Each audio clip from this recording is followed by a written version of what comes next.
entire First Amendment?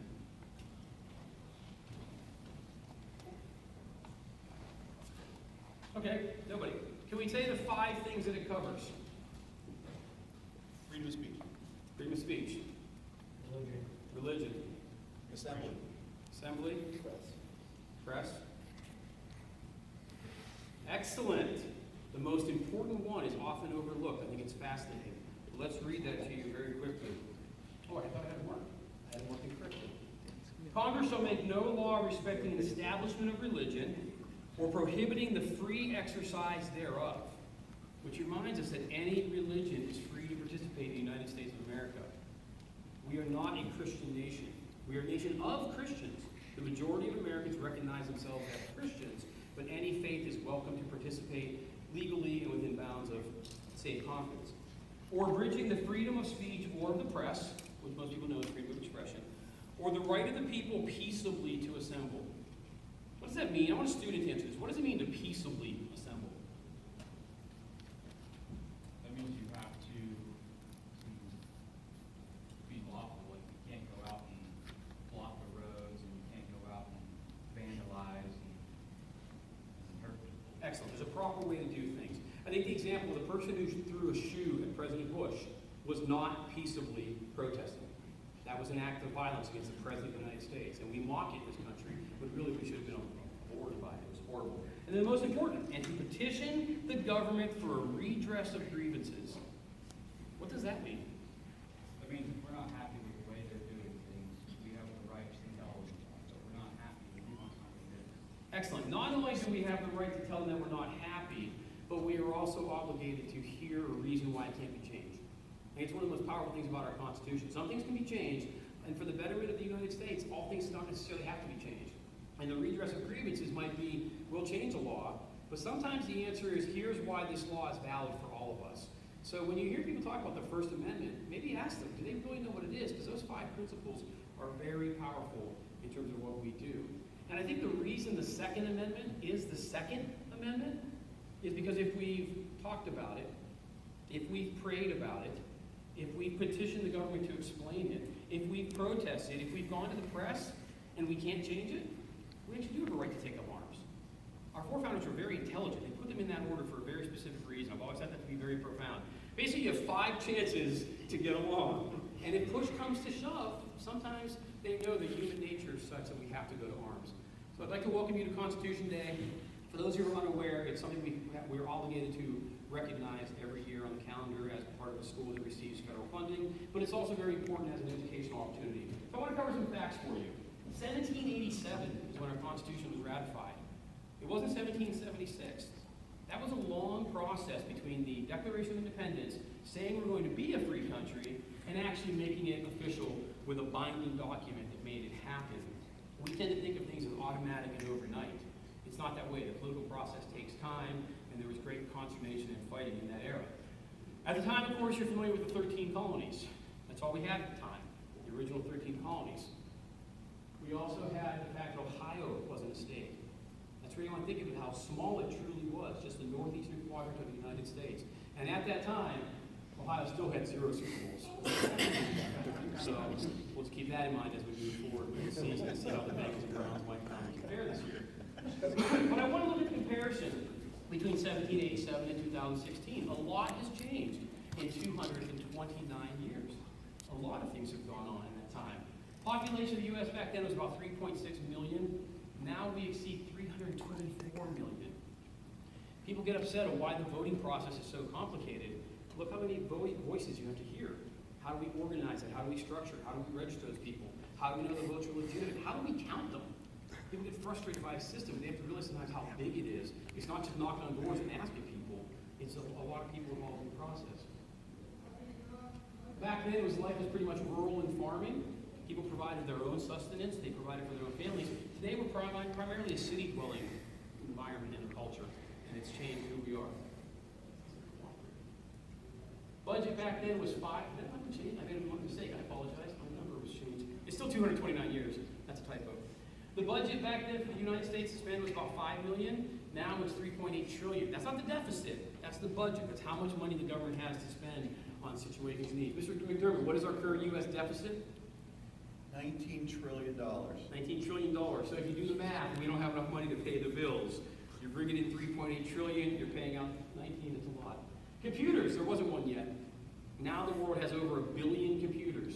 So we have to ask ourselves a lot of information and questions about where the world's going, how has it evolved? The way we live now is not the way they lived then, and in another 229 years, life will be completely different once again. It's a fascinating idea. Interesting point there. We are both the shortest written, the fewest amount of words and sentences, but yet the longest standing constitution on the planet. There are countries that are thousands of years old and have revamped their constitution in our lifetime and have restructured how they do their government. They've collapsed, they've fallen. We've maintained unity under that one document for that long. So it's fascinating. We use the words well, but then it holds to a longer period. So where will you be in the year 2245? PTC might have a basketball team by then. Yeah. None of us will be alive. None of us. Think about that. No one in this room will be alive when we double the length of the American Constitution. So you might say, what will be for people then? Will they be floating on hovercrafts? Will cell phones be embedded in your palms of your hands? We have no idea. But hopefully the Constitution will still bind us. That's what makes this nation great. The fact that document holds us together. Will the United States of America even remain? Well, another typo. Mark my typos, my speech students. I made typos on my PowerPoint. That's a deficit by me. I'm having a bad week. Will the Browns have a Super Bowl victory by then? No. Probably not. Probably not. That happens. Okay, I want to go over a couple of the facts of the Constitution, how it affects this year, and the voting rights that we have. It's very interesting to consider. I hope you had a chance to vote. I think most of you did. In a while, we're going to have a mock debate. But we want to look at the fact that during election year, the person having the greatest number of votes shall be president. If such a number be a majority, the whole number of electors appointed. That's basically where it all started, right? The fact that we're able to elect the president based on popular vote.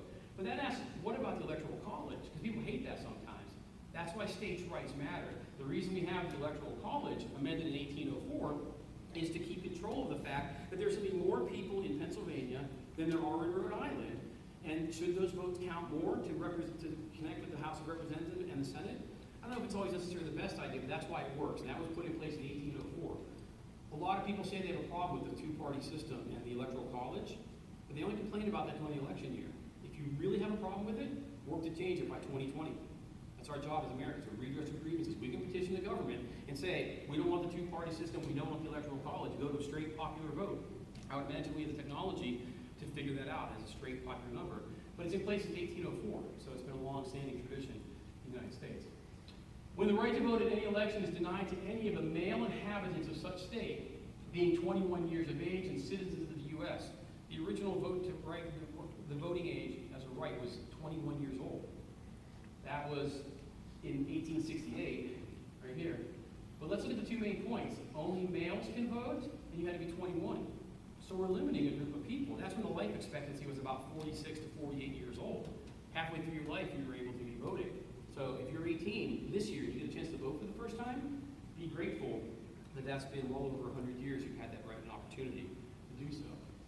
Right of the citizens to vote shall not be denied or abridged by the United States or any state on account of race, color, or previous condition of servitude. I want a student to answer me. What does that mean, condition of servitude? Okay, you're not a student. Give you 10 more seconds. Student. Mr. McDermott, what was it? Slavery? Yeah, the fact that you used to be a slave could no longer be held against you to vote. Think about that. There was a time when slaves weren't allowed to vote because they weren't even considered citizens. So that was in 1870. 5 years after the Civil War had ended, we were still fighting for equal rights in this country.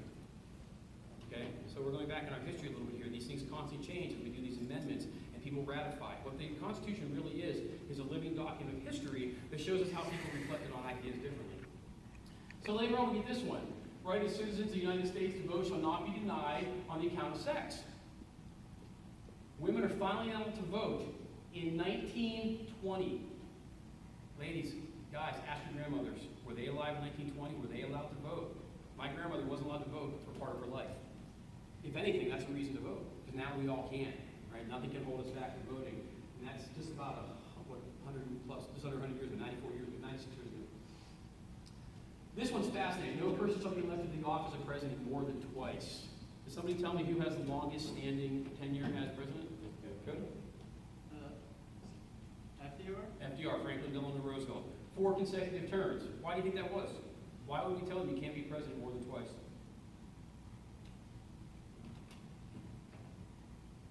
Anyway, doesn't have to be suited. They turn into a king. Do they turn into a king? The original idea of breaking away from England was we didn't want one person supreme control for too long, and after 8 years, that become a tyranny, a kingship. What is it? So Franklin Delano Roosevelt won 4 consecutive elections from 1932 to 1945. He died midway through the last one, but at one point, the Congress said, wait, we can't let that happen. We can't have continual re-election of presidents because it could go on then ad nauseum. So we made sure that changed. As people change, and ideas change, as culture changes. That's Amendment 22nd. That was only added in 1951. So that was within some of our lifetime. The right of the citizens who are now 18 years of age to vote shall not be denied or abridged. They moved it down 3 years. Who's 18 that can vote this year? 18 or older who can vote this year. Most of us should in college, right? Hope your votes back there count on election day as well. So 1971 was enacted. Who was alive in 1971 besides myself? So there's actually a constitutional amendment that took place in our lifetimes. So it's not just an ancient document, it's a flowing meter of time and understanding of who we are. So I was a baby, I was 1 year old when that was enacted, but it affected my life because by the time I got to be 18, I could vote in 1988. So pause with me, please. Just consider this. This is your right to vote. This is why I wish we had more people here. So maybe the students can go out and remind their classmates of this. Because of the long history that establishes your right to vote. It isn't a choice. We basically have an obligation to history to continue to practice that right. Even if your vote doesn't count. Even if Pennsylvania is won by a landslide by one of the candidates, you still voted. And I think that's the ultimate reason we have our Constitution. And the people continually fight to make it better, to make us all have the opportunity to choose. So look at it. 1787, it starts. You get to choose who's president. Not very common in human history. So as far as I understand, it's the only time it's ever happened in human history. That could be wrong. 1804, the electoral college makes confusion, but it does balance the power of the states, sort of. There's a little bit of political backbreaking going on there. 1868, well, men get to vote. That's okay. Men get to vote. That's good. Oh, you have to be 21. Okay, so we're getting better. Right? We're getting better. 1870, freed slaves should be allowed to vote. There were a lot of unfair ballot issues. A lot of horrible things went on. People were killed on the way to the election box. Blacks were denied the right to vote in all kinds of horrible ways. And elections disappeared. Ballots disappeared. Oh yeah, a little fire happened at the voting station this year. I don't know how that happened. So there's been some corruption all along. Women are now allowed to vote. Look at that, 133 years after our Constitution was agreed upon. Women received the right to vote. It's constant changing what needs to happen in our culture. 1951, they made sure the president limited the presidential terms, and then in 1971, they lowered it to 18. That's important because more people could help us decide.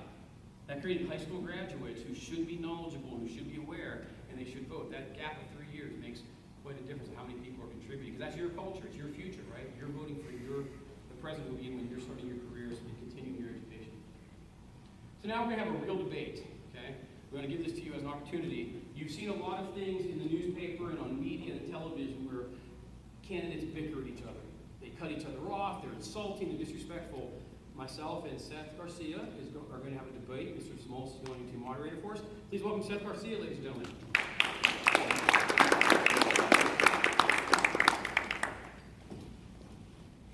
I'm going to show you how the process really should take place in full respect. Can you come up, sir? Thank you. The microphone's turned on? You don't need it. We can use the microphone if you want it. Oh, I should sit there because I'm on the left. Get it? The rules of the debate are candidates will be given a question. They will have 45 seconds to respond. Ms. Molitor is going to help me out with that. She raised her hand up like this. That means you have 10 seconds left. And you want to finish your response. And of course, the other candidate will be able to reply to the question. We're going to do a coin toss to decide who gets to lead off. We'll let the student call in the air. Seth, call it. Okay, heads or tails, sir? Okay.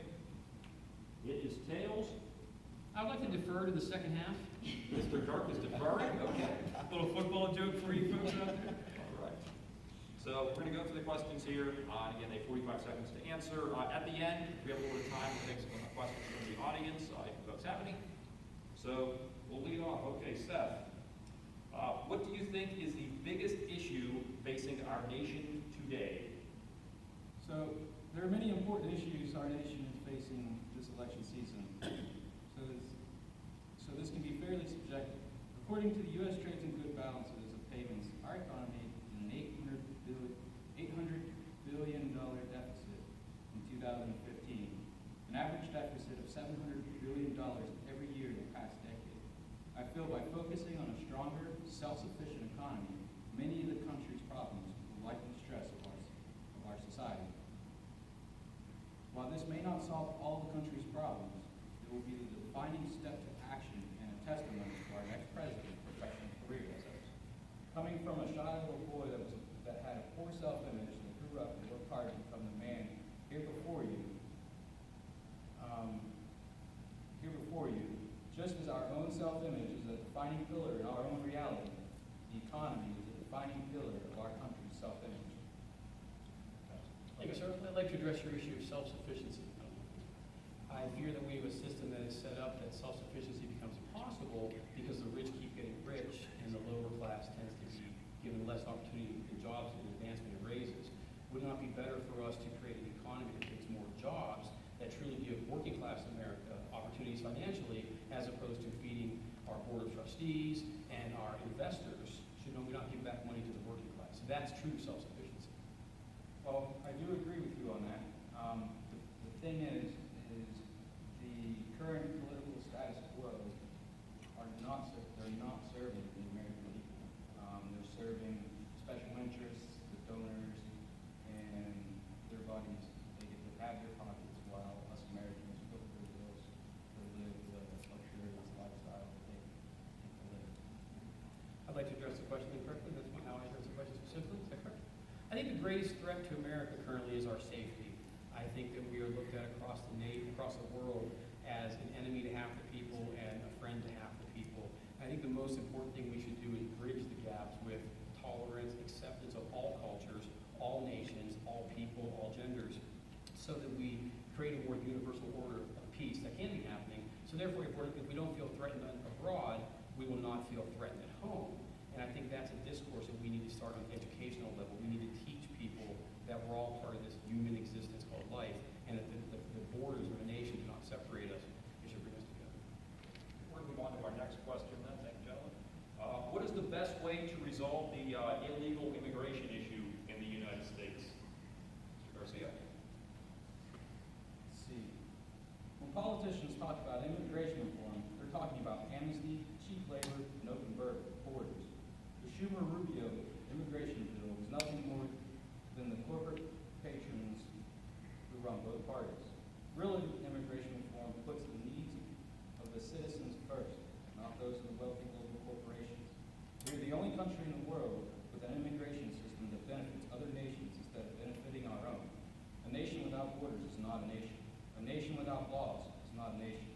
A nation that does not serve its own citizens first is not a nation. Any immigration plan must improve jobs, wages, and security for all Americans. Mexico's leaders have been taking advantage of the United States and its immigration policies for many years.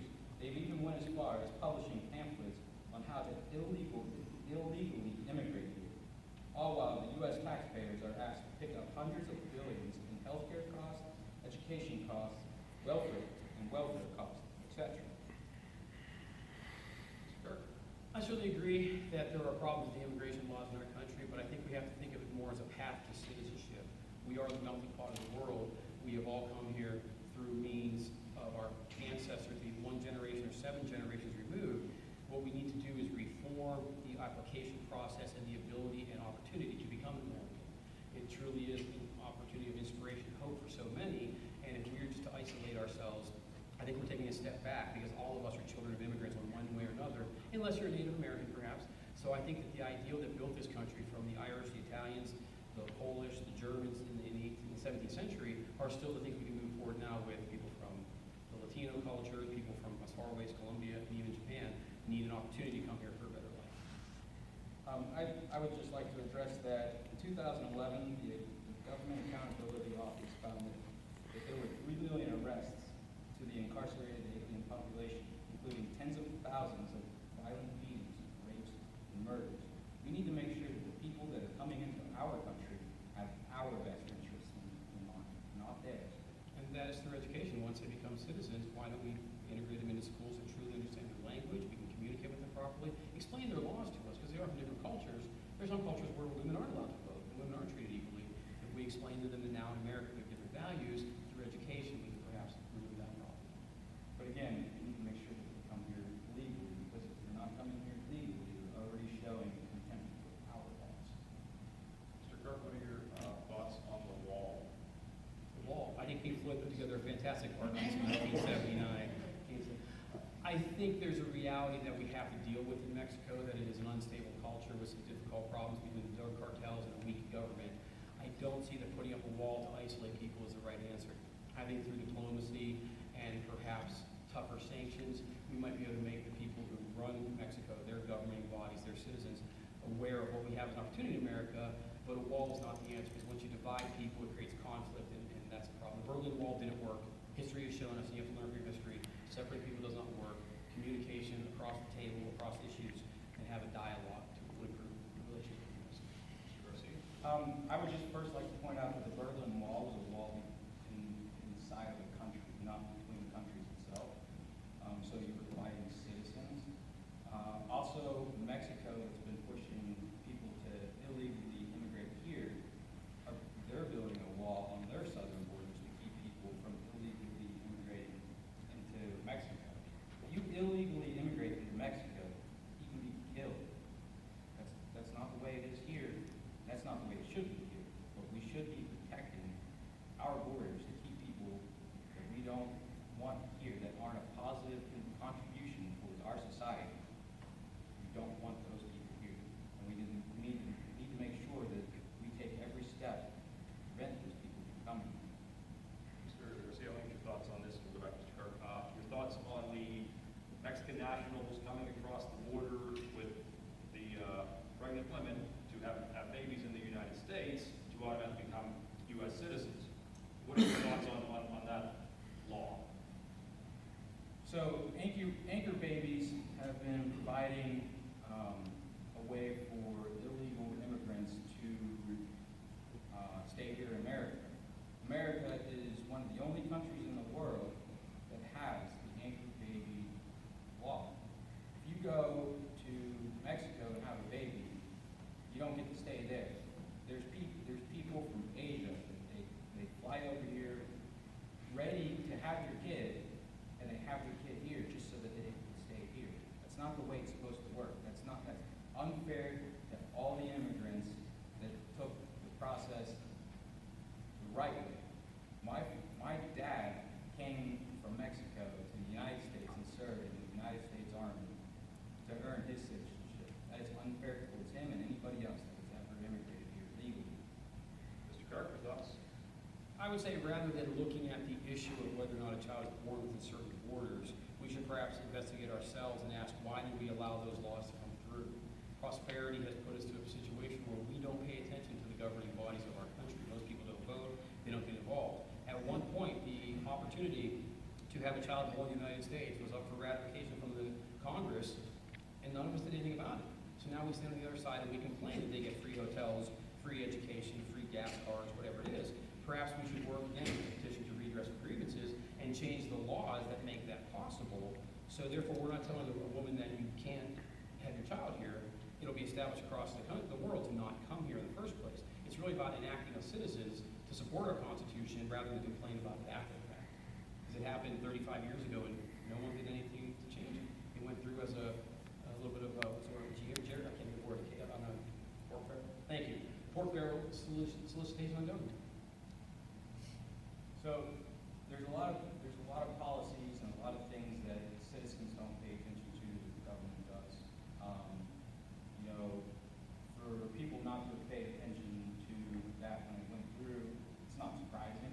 But now that people are finally seeing where it's taking our country, people are finally stepping up and say, hey, we don't want this policy, we want to change. Well, I hope they be able to change them. Or will we be in the same situation 4 years before we went to vote? Okay, we're going to move on to our next question here. The last decade has seen an increase in deadly shootings in schools, in society, and in private homes. How do you suggest we improve the situation to make Americans feel safe again? What can we do about the gun violence, Mr. Garcia? So, according to Pew Research, since 1993, gun violence is actually on a decline. Most mass shootings are gang-related or happen in gun-free zones. So why does the media and the government keep pushing how bad gun violence is? There's something going on in our country, and it's not good. The people we've trusted to be truthful and unbiased when informing us are controlling what we see. This election has made it painfully obvious. The mainstream media and those against Donald Trump push so hard to label his supporters with mean and hateful labels, while at the same time they are not showing the same courtesy on the amount of coverage of violence being caused by so many of those who oppose him. It's hard to feel safe when you cannot trust the media or the government. We must make sure we must also make sure that the people that are supposed to keep us safe have proper funding and training.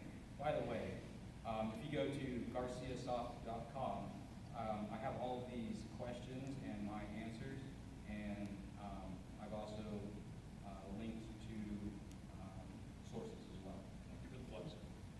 Sir, I'm curious if you could cite for me the Second Amendment.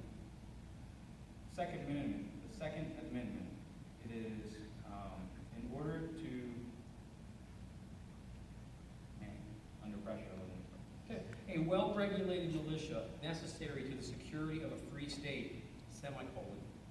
The right of the people to bear arms shall not be infringed. That semicolon has a lot of power. It basically says, therefore, next, what follows makes sense. Most people will be surprised to know that I support the NRA 100% because they are a well-regulated militia. Right? By definition, they take minutes, they have a meeting organizer, and they have a president. If we were to make sense of our gun laws and people really understood them, I think the violence in the country would eventually dissipate, because as you mentioned, gang warfare would not happen. A gang is not a well-regulated militia. They have no right to own guns in our country. I think what we need to do is continue to educate people on the truth. And I agree with you, there's some media bias, without a doubt, that's a big problem. But if we use the media as a tool to properly educate people, the country would be better off, because we would have those well-regulated militias who are trained, who are educated, and properly understand the safety mechanisms of a firearm, would use them wisely, and then the police could spend their time going after the true criminals. But I would like to see the removal of semi-automatic weapons, because the only people I've ever talked to who have negotiated a semi-automatic weapon have used them in war, and they realize they do not need to be in the hands of a citizen. Your thoughts on semi-automatic weapons? So, there's a lot of weight to the word semi-automatic. It's a tool used to affect people's emotion. When people hear the word automatic, their brain kicks in saying, oh no, people shouldn't have these kinds of things. We should take these off the street. A semi-automatic firearm, you have to pull the trigger every single time. One bullet comes out, for pull. That's it. Every gun, for the most part, is a semi-automatic. The only thing that isn't is a revolver where you have to cock the arm, or a lever-action rifle where you have to pull the bolt back. I mean, semi-automatic is just a term to get people's emotions flowing, to get them to act on emotion instead of logic doesn't. Do you think it's too easy for one to acquire high-powered weapons in this country, Mr. Kirk?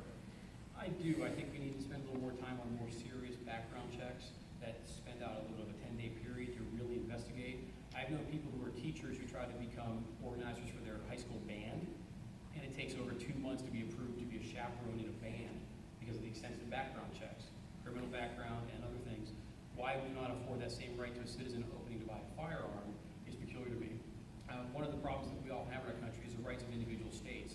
I think the federal government needs to work with each state to make sure that everybody understands the gun laws have to be reasonable. I'm not asking to remove guns. I'm asking to be reasonable. How long do you have the right to get the gun, and what in your background prohibits you from having it? So, there's been some talk about how people that are on a no-fly list shouldn't be allowed to have guns, but then they leave out how easy you can end up on that no-fly list. Something that you may have said that the government doesn't like can put you on that no-fly list. And you don't even know you're on it until you try to get on the plane, and you can't go anywhere.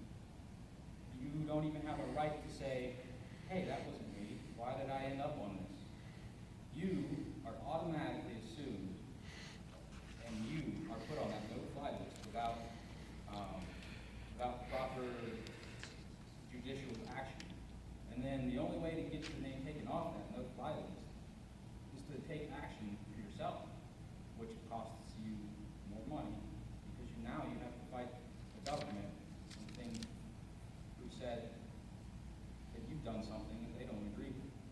So anytime we have a government that is taking over and we want to say, hey, we don't like you, we want change, they can take those people that say, we want change, label them as terrorists, keep them from flying, keep them from purchasing guns, or anything really. Okay, we're going to go to our last question here. Deals with the Healthcare Reform Act. Okay? Been met with mixed reviews. Okay? Should we keep it as is, suggest some repairs, or scrap it entirely? Mr. Garcia, your thoughts on the Healthcare Reform Act? So since 2010, the American people have had to suffer under the incredible economic burden of the Affordable Health Care Act. This legislation has tragically but predictably resulted in runaway costs, expensive websites that don't work, greater rationing of care, higher premiums, less competition, and fewer choices. Obamacare has raised the economic uncertainty of every single resident in this country and will likely collapse under its own weight. The numbers for next year's rates are coming out on November 1st. Just wait until people see how much their premiums are going up.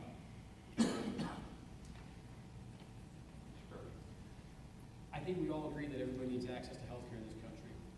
I think what we need to do is reform the Health Care Act because it is a good starting point, but we need to hold businesses accountable.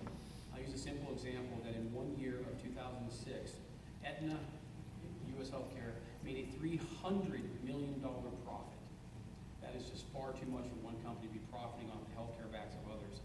Congress and myself as president need to hold big business accountable that there is a certain line in the sand where profits have to be turned back to the doctors or to the people or to the premiums. We are denying over 12 million children health care in this country. That's the so-called greatest country in America. If we were to balance the financial responsibilities of an insurance company with the realities of daily living and how much it costs to take your kid to get a medical shot or a pill, we would eventually have these people hold the responsibility to bring those profits down and spread that fairly amongst the people that need to be insured. So I don't know if you guys are up to date, but Aetna is actually pulling back from supporting Obamacare because of the regulations and expenses that it brings and the burdens that it puts on companies. If you do something that the government doesn't like, they can hit you with these regulations and force you to either pay hefty fines or suffer the consequences and go out of business. This results in the companies that are led completely by the government. And we've all seen countries in the past, whenever the government controls everything, citizens lose. Thoughts on that, Mr. Kerr? No, I'd like to just say, vote for me, vote often. Closing remarks, Mr. Garcia. So this country is the country's facing terrible problems. Over the past few decades, our government has told us one thing and done another. It's not supposed to be that way. With the age of the internet and our advancing technology, we are no longer dependent upon the mainstream media. It has become easier to catch politicians in deception and unethical behavior. The country's noticed how poorly the government has treated us citizens, which I believe is where a lot of the citizens' disdain for our country stems from.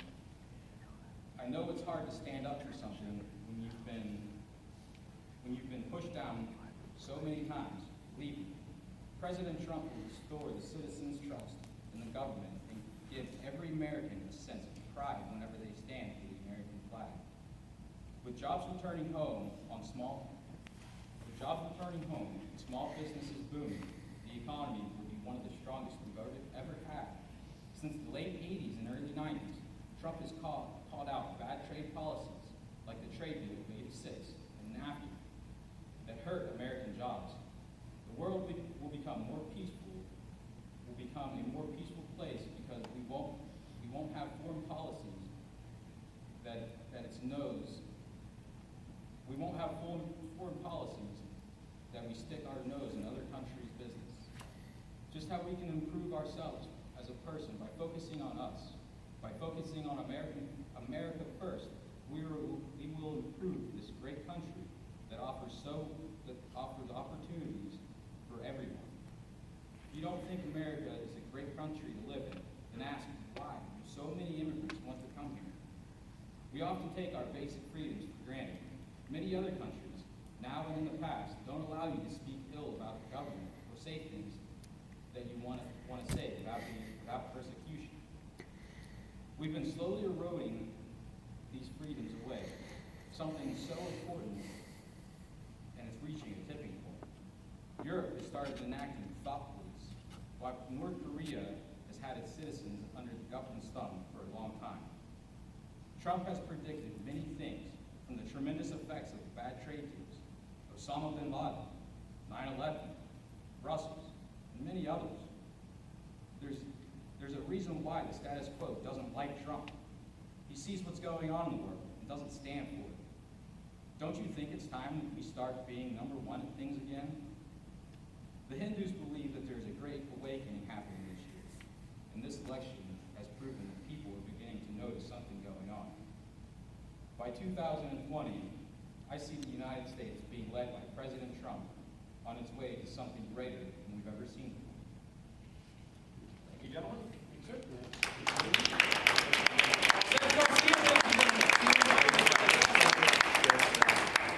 Next on the agenda is Virginia Molitor. She'll be talking about some amendments as well as prohibition. While she's doing that, I'm going to count our election ballots and see who our president in 2016 will be. And